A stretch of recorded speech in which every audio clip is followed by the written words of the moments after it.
pertama adalah kita mampu menjaga iman kita. Jadi iman kita, akidah, tauhid kita jangan sampai kemudian dipengaruhi, dikotori oleh bermacam-macam keyakinan-keyakinan, akidah-akidah, kepercayaan yang dapat merusak tauhid kita.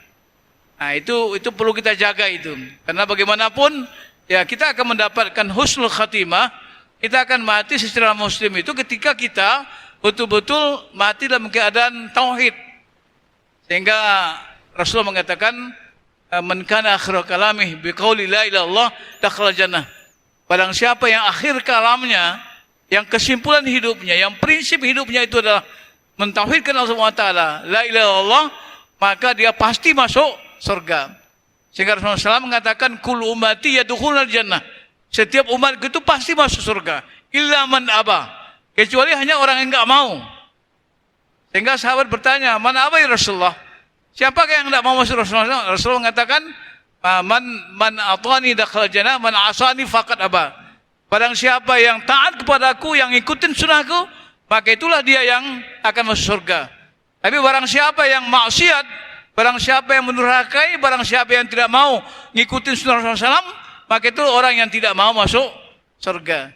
Nah, oleh karena itu kita yakin dengan iman yang kuat, dengan tauhid yang kuat, dengan akidah yang mantap, insya Allah dan pasti kita akan masuk surga. Itu pertama cirinya. Dan yang kedua cirinya adalah sebagai muslim kita harus betul-betul menjaga sholat. Sholat ini merupakan imaduddin, merupakan tiang agama. Sholat tidak hanya di bulan Ramadan, tapi sholat juga di luar Ramadan. Allah yang kita sembah di bulan Ramadan, itu juga yang kita sembah di luar Ramadan. Adzan yang dikumandangkan di luar Ramadan, itu juga dikumandangkan di bulan Ramadan sama. Oleh karena itu kita harus memperlakukan adil. Kalau kita misalnya di dalam bulan Ramadan rajin melaksanakan sholat, rajin berjamaah, setiap mendengarkan adzan kita pergi ke masjid, maka artinya kita juga ketika di luar Ramadan kita begitu. Dan sholat ini suatu yang sangat luar biasa. Rasulullah mengatakan bainal kufri wal iman as-shalah. Yang membedakan orang kafir dan beriman itu hanya sholat. Itu yang jelas. Adapun yang dalam itu Allah yang tahu. Tapi yang di luar yang bisa kita lihat itu orang ini iman atau sholat adalah atau kafir atau sholat. Misalnya kita ini jalan-jalan sampai 2 hari 3 hari bersama dengan teman. Selama 3 hari nggak pernah sholat, berarti ini bukan Islam. Malah Rasulullah mengatakan dengan tegas, man taraka shalah muta'ammidan faqad kafara jiharan. Barang siapa yang dengan sengaja meninggalkan sholat 1 kali saja, sungguhnya dialah kafir jihar. Dia terang-terang sudah kafir. Dia sudah berani tidak menyembah Allah SWT. Dan yang ketiga adalah orang yang betul-betul berusaha untuk mengamalkan Al-Quran. Orang yang mengamalkan Al-Quran. Artinya apa? Sebagai muslim kita yakin percaya bahwa yang bisa menyelamatkan hidup kita, menggaransi keselamatan kita dunia akhirat itu hanyalah Al-Quran. Hanyalah ketika kita betul-betul mengikuti Al-Quran, menjadikan Al-Quran sebagai pedoman arah hidup kita, menjadi panduan kehidupan kita. Itulah yang menjamin kehidupan kita nanti bahagia dunia dan bahagia akhirat.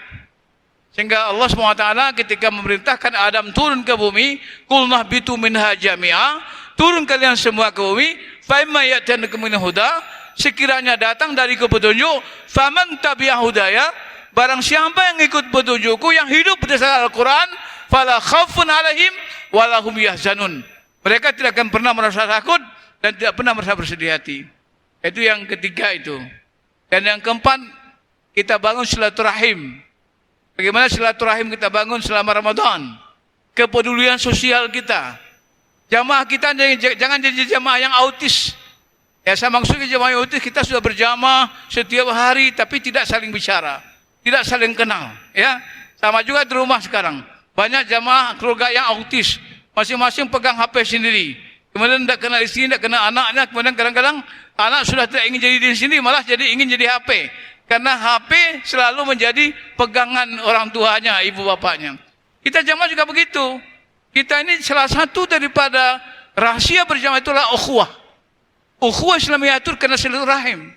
Silaturahim itu ada koneksi, ada komunikasi antara satu jamaah dengan jamaah lain. Kadang-kadang aneh kita Kita udah puluhan tahun satu jamaah, tapi nama tidak tahu, rumah tidak tahu, keadaannya tidak tahu, tidak ada ta'aruf. Ini namanya jemaah autis namanya. Kita salat bersama-sama, Allahu Akbar, sama Allah, salam, kita berangkat, siapa dia, siapa, lulu, gua. Nah itu namanya jemaah autis. Padahal kita berjamaah untuk membangun ukhuwah. Mestinya ketika kita berjamaah itu kita saling berkomunikasi, saling silaturahim, saling ta'aruf. Nah, kalau sudah ta'aruf baru nanti ada tafahum, saling mengerti, ada takaful, ada saling kerjasama, saling mendukung. Nah, itulah silaturahmi yang mau kita hidupkan. Kemudian yang kelima adalah sebagai muslim, kita akan menjadi muslim yang kafah, jadi muslim terjaga Islam kita ketika kita ikut ambil bahagian dalam mendakwahkan Islam. Islam tidak hanya untuk diri sendiri, Islam untuk kita dakwahkan juga pada orang lain. Allah SWT dalam surah Asy-Syura mengatakan, syara lakum minad-din ma wasaina bihi Nuhan walladzi auhayna ilaika wa ma wasaina bihi Ibrahim wa Musa wa Isa an aqimud-din wa la tafarraqu fihi. Rasulullah SAW, Allah SWT mengatakan, Allah tersyariat kepada kalian tentang Islam itu. Apa yang Allah pernah wasiat kepada Nabi Nuh, itu juga yang kami wahyukan kepada engkau ya Muhammad. Itu juga yang kami wasiat kepada Ibrahim, Musa dan Isa. Apa syariatnya itu? Apa wasiatnya itu? Apa wahyunya itu? An aqimuddin. Tegakkan Islam itu. Setiap kita harus ambil bagian tanggung jawab. Yang punya harta dengan hartanya, yang punya kuasa dengan kuasanya, yang punya ilmu dengan ilmunya. Apapun yang kita miliki harus kita berikan untuk menegakkan agama Allah Subhanahu wa ta'ala. Banyak orang yang merasakan sudah salat, sudah Islam, zakat sudah Islam, berpuasa sudah Islam. Tapi apa sih kontribusinya? Apa dukungannya? Apa yang diberikan untuk Islam? Belum ada. Ya. Malah kadang-kadang jangan-jangan dia menghalang Islam, menghambat Islam. Oleh karena sekalian, 5 hal itu penting. Tegak akidah, pertahankan akidah yang sempurna. Tauhid yang kedua, laksanakan salat dengan baik dan benar. Dan kemudian beramal dengan Al-Quran. Hidupkan silaturahmi. Dan yang keempat, yang kelima adalah tegakkan dakwah. Ikutlah dengan memberikan dakwah.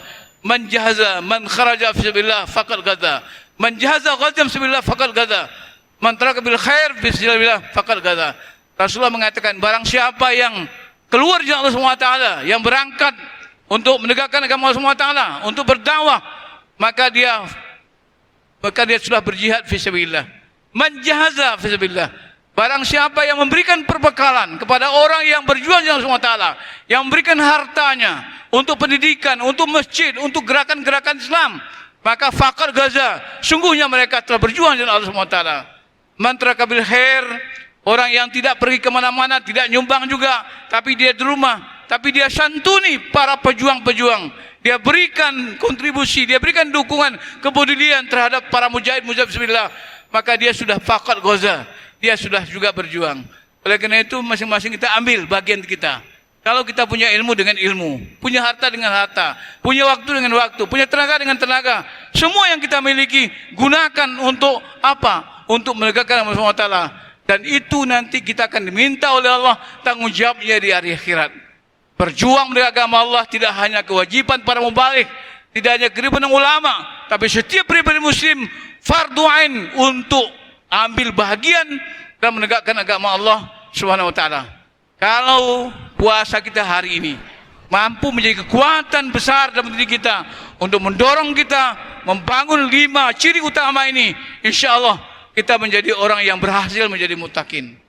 Mudah-mudahan Allah SWT akan tetap memberikan kekuatan kepada kita, semangat kepada kita untuk tetap menjaga Islam kita, memperjuangkannya, mendakwahkannya, sehingga insya Allah kita akan mati dalam keadaan Islam dan kita akan bertemu nanti dalam surga Allah Subhanahu wa ta'ala.